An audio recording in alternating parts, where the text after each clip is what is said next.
بسم اللہ الرحمن الرحیم۔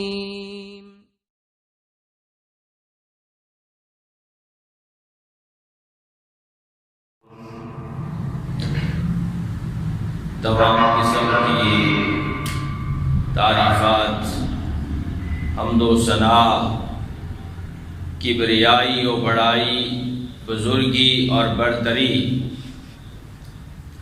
ہر طرح کی عظمت اور جلالت، شان اور تکبر کے لائق اللہ ملک العلام ذوالجلال والاکرام کی ذات بابرکت ہے، اور بے انتہا بے شمار لاتعداد انگنت درود و سلام ہو آقائے نامدار ختم الرسل، پیکر حسن و جمال فاطمہ الزہراء رضی اللہ تعالی عنہ کے بابا، حسنین کے نانا، میرے اور آپ کے پیر و مرشد، رہبر اور رہنما جناب محمد رسول اللہ صلی اللہ علیہ وآلہ وسلم کی ذات مقدسہ پر اور اللہ تعالیٰ کی بے پناہ رحمتیں اور برکتیں ہوں صحابہ کرام، تابعین اعظام، تبع تابعین کرام، محدثین کرام اور علماء کرام پر۔ محترم سامعین حضرات،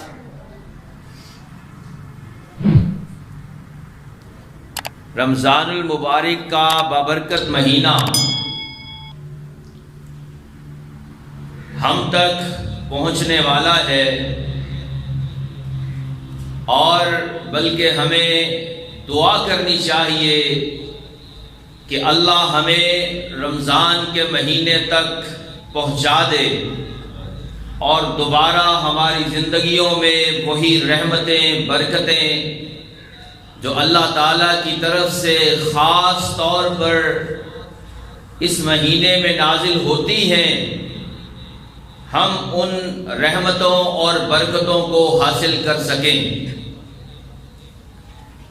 حضرت سلمان فارسی رضی اللہ تعالی عنہ وہ بیان فرماتے ہیں کہ شعبان کے مہینے کی جب آخری تاریخ آئی تو حضور نبی کریم علیہ السلام نے فرمایا کہ اے مسلمانوں، تم پہ ایک مہینہ آ رہا ہے جو بڑا ہی بزرگ مہینہ ہے،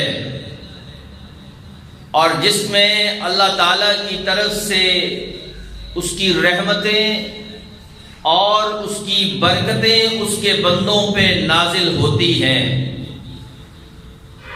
اور اس مہینے کے اندر ایک رات ہے کہ جو 1000 مہینوں سے زیادہ بہتر رات ہے، اور فرمایا کہ اس مہینے میں جو شخص بھی عمل کرے گا وہ عمل اللہ کے ہاں بہت ہی زیادہ مقرب ٹھہرے گا، اور اللہ کی بارگاہ میں وہ بہت ہی زیادہ بڑا درجہ رکھے گا۔ اور آپ جانتے ہیں کہ شعبان کے بعد جو مہینہ آتا ہے وہ رمضان المبارک کا مہینہ ہے،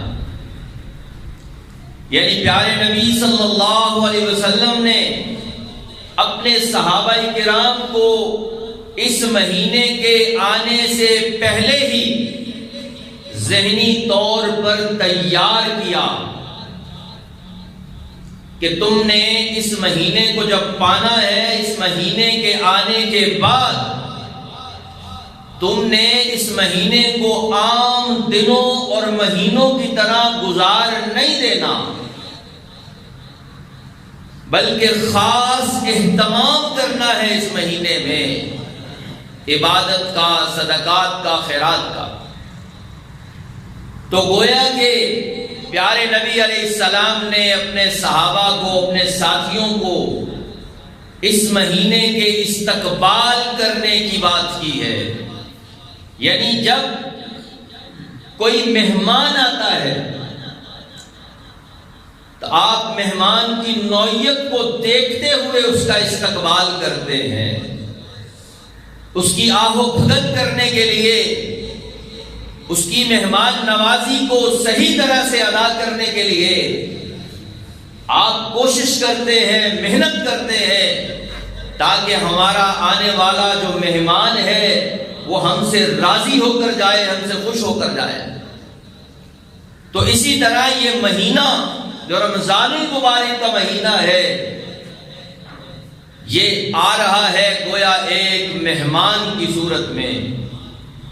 اس کا استقبال کرنا اور اپنے آپ کو ذہنی طور پر تیار کرنا کہ میں نے اس مہینے سے کچھ نہ کچھ حاصل ضرور کرنا ہے، ورنہ دوسری صورت میں پیارے حبیب جناب محمد رسول اللہ صلی اللہ علیہ وسلم کا ارشاد گرامی ہے کہ وہ شخص ہلاک ہو گیا کہ جس کی زندگی میں یہ مہینہ آیا اور اس نے اپنے آپ کو گناہوں سے بخشوا کے اپنے آپ کو جنت کا حقدار نہ بنا لیا تو وہ گویا آدمی ہلاک اور برباد ہو گیا. یعنی میری اور آپ کی سوچ یہ ہونی چاہیے کہ اس دفعہ یہ جو نیکیوں کا سیزن آ رہا ہے، یہ سیزن لفظ بہت پاپولر ہے، مشہور ہے، خصوصاً کاروباری حضرات کے ہاں، کہ سیزن جانے نہیں دینا. اس سیزن میں ہم نے اپنا ٹارگٹ اچیو کرنا ہے، اپنی منزل کو ہم نے پانا ہے، اتنا منافع میں نے کمانا ہے. تو یہ رمضان المبارک گویا کہ نیکیوں کا سیزن آ رہا ہے. تو میری اور آپ کی یہ سوچ ہونی چاہیے کہ ہم نے اس سیزن کو اسی طرح جانے نہیں دینا، بلکہ وہ منافع جو اللہ نے جن کا وعدہ کیا ہے میں نے اور آپ نے حاصل کرنے ہیں. حضور نبی کریم صلی اللہ علیہ وسلم کے دور میں حضرت طلحہ بن عبید اللہ رضی اللہ عنہ فرماتے ہیں کہ دو آدمی اکٹھے مسلمان ہوئے. یہ رمضان کی فضیلت بتانے لگے ہیں کہ اس کی عبادت کوئی معمولی درجے کی عبادت نہیں. وہ شخص خوش نصیب ہے کہ جس کی زندگی میں یہ مہینہ آتا ہے. کتنے ایسے لوگ جو ہم سے جدا ہو گئے اب ان سعادتوں کو حاصل نہیں کر سکتے. فرمایا دو آدمی اکٹھے مسلمان ہوئے، ایک مسلمان جو ان میں سے تھا وہ بڑا ہی عبادت گزار تھا. خدا کا کرنا یہ ہوا کہ میدان جہاد میں لڑتے ہوئے شہادت کے عظیم رتبے کو پہنچ گیا. اور دوسرا آدمی وہ اس کے مد مقابل اتنا زیادہ عبادت گزار نہیں تھا، فرائض کا ادا کرنے والا ضرور تھا. یہ نہیں کہ ہماری طرح کا مسلمان نہیں، عبادت گزار تو تھا لیکن اس پہلے آدمی کے مقابلے میں کم عبادت گزار تھا. یہ 1 سال کے بعد اپنی طبی موت مرا. تو صحابی رسول بیان فرماتے ہیں کہ خواب میں مجھے نظر آیا کہ وہ آدمی جو بعد میں فوت ہوا ہے، 1 پورے سال کے بعد فوت ہوا ہے، وہ اس شہید سے پہلے جنت کے اندر جا رہا ہے. میں نے یہ خواب لوگوں کو جب سنایا تو نبی رحمت جناب محمد رسول اللہ صلی اللہ علیہ وسلم کی سماعتوں سے بھی ٹکرایا جب یہ بات اور خواب، تو اللہ کے نبی نے کہا کہ اس میں تعجب کی کون سی بات ہے، اس میں حیرانگی کی کون سی بات ہے. وہ آدمی جو پورے 1 سال بعد فوت ہوا ہے، اس کی زندگی میں رمضان کے روزے بھی آئے جو اس نے رکھے تھے، اس کی زندگی میں رمضان کی نمازیں بھی آئیں جو اس نے پڑھی تھی، اس کی زندگی میں رمضان کی وہ برکتیں اور رحمتیں بھی شامل تھی جو اسے حاصل ہوئی تھی، اور اس سے 1 سال پہلے فوت ہونے والے کو یہ حاصل نہ ہوئی۔ تو آپ علیہ السلام نے فرمایا ان دونوں کے درمیان جنت میں جانے کا جو فاصلہ ہے وہ اتنا بڑا فاصلہ ہے جیسے زمین سے لے کے آسمان تک کا فاصلہ ہوتا ہے۔ یہ رمضان کا مہینہ کسی کو حاصل ہو جائے تو وہ سمجھے کہ جیسے ہر مہینہ آتا ہے ویسے یہ بھی آیا اور گیا۔ نہیں، یہ نہیں۔ صحابہ کرام، محدثین، سلف صالحین 6 مہینے پہلے ہی رمضان سے دعائیں مانگنے لگ جاتے تھے، یا اللہ ہمیں رمضان تک پہنچا دے، ہماری موت سے پہلے رمضان کا مہینہ ہماری زندگی میں آ جائے۔ اللہم بلغنا رمضان، اتنی مہلت دے دے کہ ہم رمضان کا مہینہ پالیں اور اس میں اپنی تگ و دو محنت کر کے اللہ کو راضی کر لیں۔ کیوں؟ کیونکہ اس مہینے میں اللہ کو راضی کرنا دیگر مہینوں سے زیادہ آسان ہو جاتا ہے، کیونکہ نبی علیہ السلام کا ارشاد مبارک ہے، آپ نے فرمایا کہ جب اذا دخل رمضان کا مہینہ شروع ہو جاتا ہے، فتحت ابواب الجنہ وغلقت ابواب النار، جنت کے دروازے کھول دیے جاتے ہیں اور جہنم کے دروازے بند کر دیے جاتے ہیں، اور اس پورے مہینے کے اندر پھر نہ تو جنت کے دروازے بند کیے جاتے ہیں اور نہ ہی پھر جہنم کے دروازے اس پورے مہینے کے اندر کھولے جاتے ہیں۔ وَصُفِّدَتِ الشَّيَاطِينَ، اور اللہ شیطانوں کو جگڑ لیتا ہے۔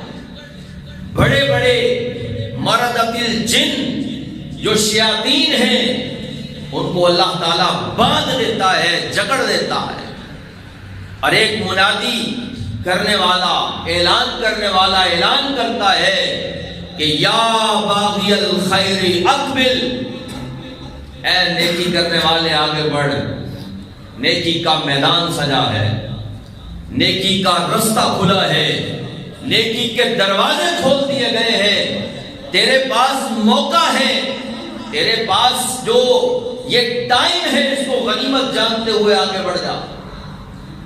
اور دوسری طرف اعلان کیا جاتا ہے وَيَا بَاغِيَ الشَّرِّ أَقْصِرْ، اور سن برائی کرنے والے، 11 مہینے تو نے برائیاں کی ہے، کسی نے اعلان نہیں کیا، آج اعلان کرنے والا اعلان کر رہا ہے کہ اب تو برائی سے رک جا، کیونکہ اللہ کی رحمت ٹھاٹھے مار رہی ہے، یہ تو نیکیاں حاصل کرنے والا موسم ہے اور تو برائی کی طرف چل پڑا ہے۔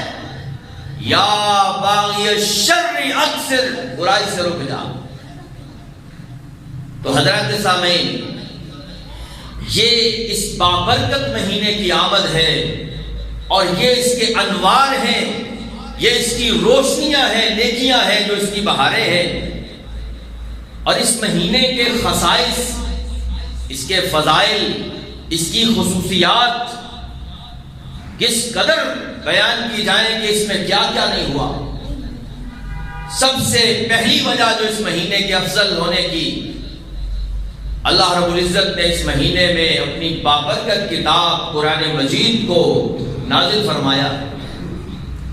شہر رمضان الذی انزل فیہ القرآن، رمضان وہ مہینہ ہے کہ جس میں اللہ نے قرآن اتارا ہے۔ ہدی للناس وبینات من الہدی والفرقان، کہ یہ قرآن کوئی عام درجے کی کتاب نہیں ہے، اس میں لوگوں کے لیے ہدایت ہے، اس میں واضح دلائل اور روشنی ہے، ہدایت کی واضح دلیلیں ہیں، اور حق و باطل میں فرق کرنے والی اللہ نے یہ کتاب نازل فرمائی ہے۔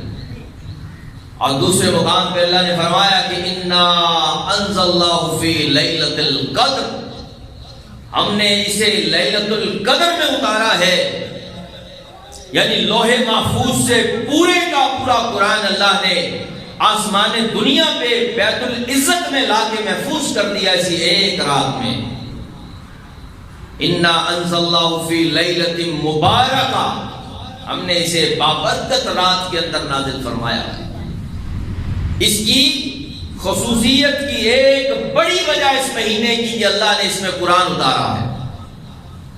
پھر دوسری بات کہ اللہ تعالیٰ اس مہینے کے اندر لوگوں کو جہنم سے آزاد کرتے ہیں، اور جہنم سے آزادی اگر کسی کو مل گئی، فمن زحزح عن النار وادخل الجنۃ فقد فاز، جسے آگ سے بچا لیا گیا، جسے جہنم کی آگ سے بچا لیا گیا اور جنت میں داخل کر دیا گیا، یہی در حقیقت اصل کامیابی ہے۔ یہ دنیا کی کامیابی کون سا کامیابی ہے؟ ٹھیک ہے، یہ تھوڑی سی معمولی درجے کی کامیابی ہے، جسے کنسیڈر کیا جاتا ہے کہ یہ آدمی ایک کامیاب شخص ہے، لیکن نہیں، اللہ کے ہاں کامیابی کیا ہے؟ آگ سے بچایا جانا، عتق من النار، کہ جس کو جہنم سے آزاد کر دیا جائے کہ جاؤ، یہ آدمی جہنم میں جانے والا نہیں، یہ تو جنت کا مہمان ہے۔ تو حضور علیہ السلام نے فرمایا ہے کہ اللہ تعالیٰ اس مہینے کے اندر ہر روز بہت سارے لوگوں کو جہنم سے آزاد کرتے ہیں، اور یہ سلسلہ پورے رمضان چلتا رہتا ہے۔ میں اور آپ اللہ سے دعا کریں کہ اس رمضان میں اللہ ہمارا بھی نام ان لوگوں میں لکھ دے کہ جنہیں جہنم سے آزاد کیا جانا ہے۔ یہ بڑی خوشخبری کی بات ہے اس مہینے کے اندر۔ پھر ہم بتا چکے کہ نبی علیہ السلام نے فرمایا کہ فتحت ابواب الجنہ، جنت کے دروازوں کا کھول دیا جانا اس مہینے میں، یہ بھی کوئی معمولی درجے کا کام نہیں ہے، بہت اعلیٰ بات ہے کہ جنت کے دروازے کھول دیے جائیں۔ اور اگلی بات کہ غلقت ابواب النار، جہنم کے دروازے اس مہینے کے اندر بند کر دیے جاتے ہیں۔ یہ بھی ایک بہت بڑی صفت اور شان ہے اس مہینے کی کہ اللہ اس ماہ مبارک کے اندر ایسا کرتے ہیں۔ پھر صفدت الشیاطین ومردت الجن، بڑے بڑے سرکش قسم کے جو شیطان ہیں اللہ تعالیٰ انہیں جکڑ دیتا ہے۔ آپ بھی یہ بات نوٹ کرتے ہیں کہ ایک نیکی کا ماحول پیدا ہو جاتا ہے۔ وہی مسجدیں ہوتی ہیں مسلمانوں کی جو عام دنوں میں ویران نظر آتی ہیں، اور اللہ کے فضل و کرم اور اس کی توفیق کے ساتھ لوگوں کے اندر سے آواز اٹھتی ہے اور وہ ان کے قدم مسجد کی طرف چل پڑتے ہیں۔ یعنی ایک نیکی کا ماحول بننے کی ایک بہت بڑی وجہ یہ بھی ہے کہ شیاطین کو جکڑ دیا جانا، شیطانوں کو بند کر دینا۔ اور پھر اس ایک مہینے کی اور خصوصیت ہے لیلۃ القدر۔ آپ نے فرمایا کہ لیلۃ القدر جو ہے یہ بہت ہی بابرکت رات ہے، اور جو اس لیلۃ القدر کی خیر سے محروم کر دیا گیا، گویا کہ وہ بہت بڑی خیر سے محروم ہو گیا۔ خیر کیا ہے؟ بھلائی ہے۔ بھلائی دنیا میں بھی اچھی لگتی ہے، اور کل قیامت کے دن بھی نیکیوں کا نام ہے بھلائی۔ یعنی جس آدمی کو لیلۃ القدر سے محروم ہونا پڑا، اس کا گویا بہت بڑا نقصان ہے، کوئی چھوٹا سا نقصان نہیں ہے۔ اور یہ لیلۃ القدر کی جو فضیلت اللہ نے قرآن میں بتائی ہے، لیلۃ القدر خیر من الف شہر، 1000 مہینوں کی عبادت سے زیادہ بہتر ہے۔ ریاضی کے میتھمیٹکس کے اسٹوڈنٹس اس کو باقاعدہ طور پہ ڈیوائیڈ کر کے دیکھ سکتے ہیں کہ یہ 83 سال کی عبادت سے زیادہ بنتی ہے. اتنی تو ایک آدمی کی عمر بھی نہیں ہوتی جتنی اس کو ایک رات میں اللہ تعالیٰ نیکیاں ادا کر دیتے ہیں. خیر من الف شہر، 1000 مہینے کی عبادت سے بہتر ہے ایک رات کی عبادت. یعنی اتنا زیادہ فائدہ، اتنا زیادہ نفع ہے اس لیلۃ القدر میں. یہ بھی اس خاص مہینے کے اندر آتی ہے، رمضان کے اندر. اور پھر رمضان المبارک میں جو نیکیاں ہیں ان کے درجات بڑھا دیے جاتے ہیں. خصوصاً رمضان کے مہینے میں جب عمرہ کیا جائے تو اللہ کے ہاں وہ عمرہ حج کے برابر قرار دے دیا جاتا. نبی علیہ السلام جب حج سے واپس آئے، مدینہ میں ایک عورت تھی ام سنان رضی اللہ عنہا. اس سے آپ نے پوچھا کہ اے بی بی تم ہمارے ساتھ حج کے لیے کیوں نہیں گئے؟ بہت سے لوگ مدینہ سے حج کے لیے گئے، کیا وجہ تھی تم حج کے لیے نہ جا سکی؟ وہ کہنے لگی کہ میرے پاس سواری نہیں تھی، اس وجہ سے میں آپ کے ساتھ حج کرنے کے لیے نہ جا سکی. تو آپ نے فرمایا کہ رمضان کے اندر عمرہ کر لو، تمہارا عمرہ میرے ساتھ کیے گئے حج کی قضائی ہوگا. کوئی تھوڑی فضیلت ہے اللہ کے پیغمبر علیہ السلام کے ساتھ حج کرنا. گویا رمضان میں جو عمرہ کیا جاتا ہے، دعا کیا کریں اللہ سے، اللہ تعالی ہمیں ان آزمائشوں سے نکالے، دوبارہ بیت اللہ کی وہی رونقیں شروع ہو جائیں جو اللہ کے فضل و کرم سے ہوا کرتی تھی. کہ رمضان مبارک میں حج جتنے لوگ اللہ کے فضل سے وہاں پہ جاتے اور عمرہ کرتے ہیں. تو ایک یہ بھی خصوصیت ہے اس مہینے کی. اور اب ہم آتے ہیں اس طرف کہ ہمیں اس مہینے میں کرنا کیا ہے، یعنی ہماری اس مہینے کے لیے تیاری کیسے ہونی چاہیے. مجھے اور آپ کو کرنا کیا ہے اس مہینے کے اندر؟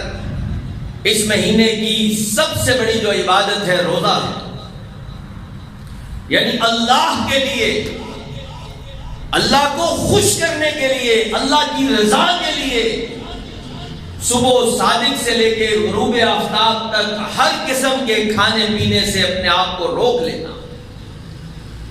جائز خواہشات، حلال رزق، حلال مشروبات سے اپنے آپ کو روک لینا. کیوں؟ کیونکہ اللہ مجھ سے راضی ہو جائے، اس عمل کو روزہ کہا جاتا ہے. اور یہ اتنی بڑی عبادت ہے کہ اللہ نے ہر امت پر فرض کی ہے. کتب علیکم الصیام کما کتب علی الذین من قبلکم لعلکم تتقون. اس کی فرضیت کا مقصد بتایا ہے اور یہ بھی سمجھایا کہ صرف تم پہ نہیں، یہ حضرت عیسیٰ کی، موسیٰ کی، ابراہیم خلیل اللہ کی، حضرت نوح کی، تمام جو انبیاء کرام ہیں ان کی قوموں پہ بھی اللہ نے روزہ فرض کیا تھا. گویا اس مہینے کے اندر روزہ رکھنا ہے. اور روزہ کوئی معمولی درجے کی عبادت نہیں ہے. فرمایا کہ من صام رمضانا ایمانا و احتسابا غفر له ما تقدم من ذنبه. جس نے ایمان کی حالت میں اللہ سے ثواب لینے کی نیت سے رمضان کا ایک بھی روزہ رکھا، اللہ اس کے پہلے سارے گناہ معاف کر دے گا. اس کا یہ مطلب نہیں صرف ایک ہی رکھے، یعنی پورے روزے رکھنے ہیں، لیکن اس کے ایک روزے کی فضیلت آپ کو بتائی گئی کہ انسان کے پہلے سارے گناہ جن کا تعلق حقوق اللہ سے ہو وہ معاف کر دیے جاتے ہیں. اور پھر روزے کا اجر اگر آپ دیکھیں تو نبی کریم علیہ السلام نے فرمایا کہ کل عمل ابن آدم یضاعف الحسنۃ بعشر امثالها الى 700 ضعفا. کہ ابن آدم یعنی انسان جو بھی عمل کرتا ہے، کرتا ایک ہے لیکن اللہ کی رحمت فوراً اسے 10 بنا دیتی ہے. جیسے آپ نے یہ حدیث بھی سن رکھی ہے کہ نبی علیہ السلام نے فرمایا کہ جس آدمی نے ایک حرف بھی کتاب اللہ کا پڑھا اسے ایک نیکی ملے گی، اور اللہ ایک کو فوراً 10 کر دیتا ہے اپنی رحمت سے۔ اور کہا رمضان میں اللہ تعالیٰ اسپیشلی بڑھاتا ہے، 10 گنا سے لے کے 700 گنا تک اللہ اسے بڑھا دیتا ہے۔ لیکن یقول اللہ تعالی الا الصوم، روزے کا اجر میں ایسے نہیں بڑھاتا، روزے کا اجر اس میں اس طرح اضافہ نہیں کرتا جس طرح باقی نیکیوں میں کرتا ہوں۔ فَإِنَّهُ لِي وَأَنَا أَجْزِي بِهِ، یہ تو ہے ہی میرے لیے۔ روزہ اس کا صرف اللہ کو پتا ہے کہ یہ بندہ روزے دار ہے یا نہیں، کیونکہ انسان کے ساتھ سارا دن اللہ کے سوا اور کوئی نہیں رہتا۔ انسان تنہائی میں بھی جاتا ہے، گھر میں جا کے بالکل تنہا کمرے میں بھی کھا سکتا ہے، لیکن انسان تو اتنی سی بھی احتیاط کرتا ہے کہ وضو کے لیے جب پانی اپنے منہ میں ڈالتا ہے تو اتنا بھی خیال رکھتا ہے کہ کوئی قطرہ میرے حلق سے نیچے نہ چلا جائے، کیونکہ میرے اللہ نے مجھے روک رکھا ہے۔ اتنا تابع فرما بردار انسان ہوتا ہے۔ اس لیے فرمایا کہ اللہ کہتا ہے روزہ ہے ہی میرے لیے، وَأَنَا أَجْزِي بِهِ، اور اس کی جزا بھی میں خود ہی عطا کروں گا۔ اب دیکھیں اللہ جب فرشتوں کو یہ کہہ دے کہ اس بندے کا اجر تم نے نہیں لکھنا، تمہارا لکھنے کا کرائٹیریا کیا ہے کہ تم 1 کو 10 بناتے ہو اور 10 کو 700 گنا تک لے کے جاتے ہو، انسان کے خلوص اور نیت کو دیکھتے ہوئے، اس کی عبادت کو دیکھتے ہوئے، لیکن یہاں پہ تم نے اس کا اجر نہیں لکھنا، اس کا اجر میں خود اللہ تبارک و تعالیٰ لکھوں گا اور دوں گا اس کو۔ تو یہ کتنی فضیلت والا عمل ہے روزہ، یعنی یہ انسان کو جہنم سے بچاتا ہے۔ اور روزے دار کے لیے آپ صلی اللہ علیہ وسلم نے فرمایا کہ فرحتان، 2 خوشیاں ہیں، فرحت عند فطرہ وفرحت عند لقاء ربہ۔ ایک خوشی تو جب انسان روزہ افطار کرتا ہے، جو روزے دار ہیں وہ اس خوشی کو جان سکتے ہیں کہ روزہ کھلنے کی کس قدر خوشی ہوتی ہے، یا پھر تمام روزوں کے آخر میں جو عید الفطر کی خوشی ہے، اور دوسری خوشی ہوگی جب اللہ سے ملاقات ہوگی۔ اور اللہ نے روزے داروں کے لیے جنت میں ایک اسپیشل دروازہ بنایا ہے جس کا نام ہے باب الریان۔ آپ علیہ السلام نے فرمایا کہ جو شخص جوڑا جوڑا خرچ کرتا ہے، من انفق زوجین، 2 چیزیں خرچ کرتا ہے اللہ کے راستے میں، جب بھی خرچ کرتا اس کی خواہش ہوتی ہے کہ جوڑا کروں، فرمایا کہ اسے جنت کے سارے دروازوں سے بلایا جائے گا۔ اور فرمایا کہ جو نمازی ہے اسے باب الصلاۃ سے بلایا جائے گا، مجاہد کو باب الجہاد سے بلایا جائے گا، باب الحج سے بلایا جائے گا، روزے دار کو باب الریان سے بلایا جائے گا۔ اور آپ صلی اللہ علیہ وسلم کے پاس حضور علیہ السلام کے یار غار تشریف فرما تھے، حضرت ابو بکر صدیق رضی اللہ تعالیٰ پوچھنے لگے فداک ابی و امی یا رسول اللہ، اللہ کے پیغمبر آپ پہ میرے ماں باپ قربان جائیں، کیا کوئی ایسا شخص بھی ہے کہ جنہیں ان 8 دروازوں سے پکارا جائے، سب دروازوں سے اس کا نام لیا جائے؟ پیارے نبی علیہ السلام کے ہونٹوں نے حرکت کی اور صحابہ کرام کے کانوں نے اس بات کو سنا، اور کتابوں میں یہ بات لکھی گئی قیامت تک کے لیے۔ اللہ کے نبی نے کیا فرمایا؟ فرمایا ہاں عمر، اور مجھے امید ہے کہ تم انہی میں سے ہو، ان تکون منہم، مجھے پکی امید ہے اللہ سے کہ تم انہی لوگوں میں سے ہوگے جسے 8 جنت کے دروازوں میں سے پکارا جائے گا۔ الصوم جنۃ یہ روزہ گناہوں سے بچا لیتا ہے. آپ نے فرمایا جیسے مجاہد کے لیے ڈھال ہوتی ہے ویسے ہی گناہوں سے بچنے کے لیے یہ ڈھال ہے روزہ. تو گویا اس مہینے میں ایک کام روزہ رکھنا ہے. لیکن جو لوگ روزہ نہیں رکھتے, کیا یہ آپشنل ہے کہ ٹھیک ہے بھائی روزہ رکھنا چاہتے ہو تو رکھ لو, نہیں چاہتے تو نہ رکھو؟ نہیں. روزہ خور یعنی روزہ نہ رکھنے والے, روزہ توڑنے والے, اس مہینے کی برکتوں سے فائدہ نہ اٹھانے والے. نبی علیہ السلام نے فرمایا کہ ایک رات میں سویا ہوا تھا تو خواب میں میرے پاس 2 آدمی آئے. وہ مجھے لے کر چل پڑے ایک اونچائی کی طرف, حتیٰ کہ ایک پہاڑ کے اوپر چڑھ گئے. جب اس پہاڑ کی چوٹی آئی تو میں نے کہا مجھ سے اوپر نہیں جایا جائے گا. تو انہوں نے کہا اللہ کے نبی ہم آپ کی مدد کریں گے, آپ کو اوپر لے کر جائیں گے. آپ علیہ السلام نے فرمایا کہ جب میں اوپر چلا گیا تو میں نے چیخو پکار سنی لوگوں کی. جب پوچھا تو بتایا گیا کہ یہ جہنمی لوگ ہیں جنہیں عذاب ہو رہا ہے. اور آپ فرماتے ہیں کہ میں نے کچھ لوگوں کو دیکھا کہ جنہیں الٹا لٹکایا گیا تھا اور ان کی یہ باچھیں, یہ جو ہونٹوں کے سائڈوں پہ ہیں, انہیں چیر دیا گیا تھا. میں نے پوچھا کہ یہ کون ہے؟ فرمایا اللہ کے نبی یہ وہ لوگ ہیں جو روزے نہیں رکھتے. لوگ کیا کہتے ہیں کہ بھوک برداشت ہی نہیں ہوتی, پتہ نہیں کیا ہے. بھائی اس جہنم کا عذاب برداشت کر لو گے؟ صرف یہ اس آدمی کو رخصت ہے فمن کان مریضا او علی سفر, جو مسافر ہے یا مریض ہے, وہ بھی فعدۃ من ایام اخر, دوسرے دنوں میں اس گنتی کو پورا کرے گا.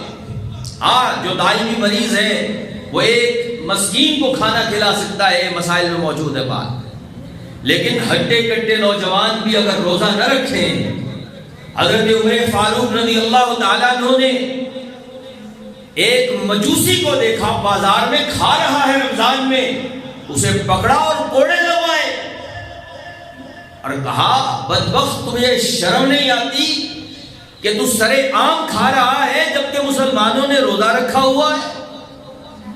اور صحابیات بیان فرماتی ہیں کہ ہم اپنے چھوٹے چھوٹے بچوں کو روزہ رکھوایا کرتی تھی مکے کی سخت گرمی میں, مدینے کی سخت گرمی میں.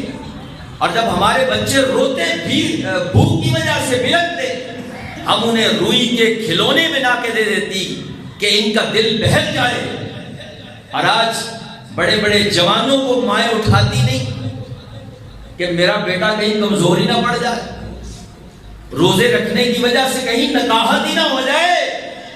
حضرات سامعین, قیامت کے دن سے ہمیں ڈر جانا چاہیے. پھر اس مہینے کے اندر ہمیں روزوں کے ساتھ ساتھ قیام اللیل کرنا ہے, رات کا قیام. نبی علیہ السلام نے فرمایا کہ جس آدمی نے ایمانا و احتسابا, من قام رمضان ایمانا و احتسابا, راتوں کا قیام بھی کیا ایمان کی حالت میں اللہ سے ثواب لینے کے لیے, غفر له ما تقدم من ذنبی, اس کے بھی پہلے سارے گناہ معاف کر دیے جائیں گے. اور نبی علیہ السلام اور صحابہ کرام صرف رمضان ہی نہیں باقی دنوں کے اندر بھی رات کو قیام کیا کرتے تھے. لیکن رمضان المبارک کے اندر معمول یہ تھا کہ بڑی شد و مد کے ساتھ, بڑی محنت کے ساتھ قیام اللیل کیا کرتے تھے. پھر قرآن مجید کی تلاوت کرنی ہے اس مہینے کے اندر, خاص طور پہ کیونکہ اس مہینے کا قرآن سے بڑا ہی گہرا تعلق ہے.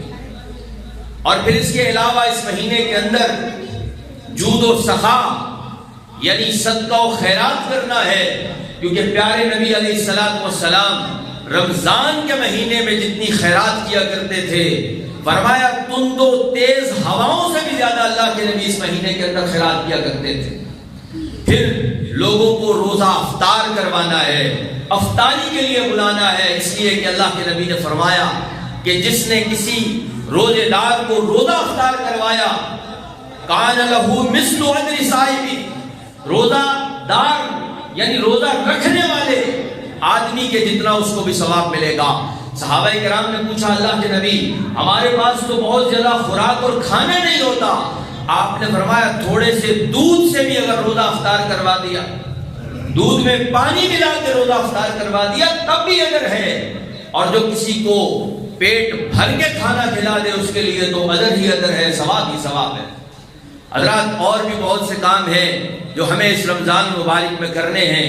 خلاصہ کلام یہ ہے کہ یہ مہینہ جو آ رہا ہے اس کا استقبال اسی طرح سے کرنا ہے جیسے بہت بڑا مہمان ہماری زندگی میں آ رہا ہو، اور یہ نیکیوں کا ایک موسم بہار ہے، لہذا اپنی روٹین کو ہمیں چینج کرنا ہے۔